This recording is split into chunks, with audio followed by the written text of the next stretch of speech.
السلام علیکم ناظرین، آج ہم بات کریں گے معمر قذافی۔ معمر قذافی کو قتل کرنے اور لیبیا کو برباد کرنے کے پیچھے اہم وجوہات یہ تھیں۔ قذافی نے افریقہ میں پہلی مکمل فلاحی ریاست قائم کی تھی۔ افریقہ میں پہلے کبھی ایسا کچھ نہیں ہوا تھا۔ اس ریاست میں شامی اور عراقی محنت مزدوری کرنے جاتے تھے۔ لیبیا کی دولت لیبیا کے لوگوں پر خرچ ہوتی تھی۔ تعلیم، صحت، بجلی، تیل سب فری تھے۔ اشیاء خورد و نوش پر سبسڈی تھی۔ نوجوان شادی شدہ جوڑوں کو حکومت گھر بنا کر دیتی تھی۔ قذافی نے لیبیا کو صحراؤں کو گلزار بنانے اور شہریوں کو میٹھا پانی مہیا کرنے کے لیے دنیا کا سب سے بڑا واٹر پروجیکٹ $20 ارب کی خطیر رقم سے مکمل کیا تھا۔ $1 انٹرنیشنل ساہوکاروں سے نہیں لیا تھا۔ ایسی مثالیں امریکی امپائر کو پسند نہیں ہیں۔ لیبیا میں افریقہ کا خشک ترین ملک تھا۔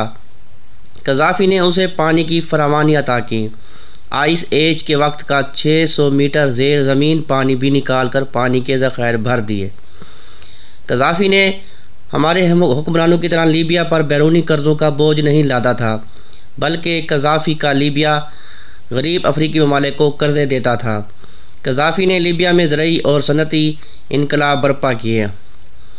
انڈسٹریلائزیشن ہوئی۔ ملک کی پیٹرو کیمیکل انڈسٹری نہایت ترقی یافتہ تھی۔ بے روزگاری صفر تھی۔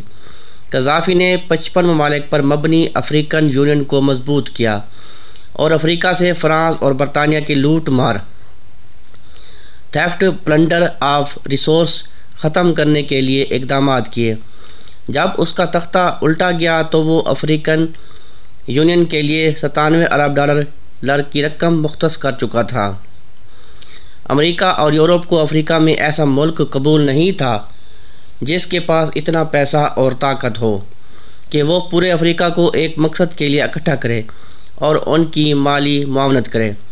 آخری بات، قذافی کو کٹھ پتلی عرب حکمرانوں سے سخت نفرت تھی جو صرف اور صرف امریکی امپائر کے لیے کام کرتے تھے۔ کئی دفعہ تو اس نے اس نفرت کا اظہار سب کے سامنے کیا۔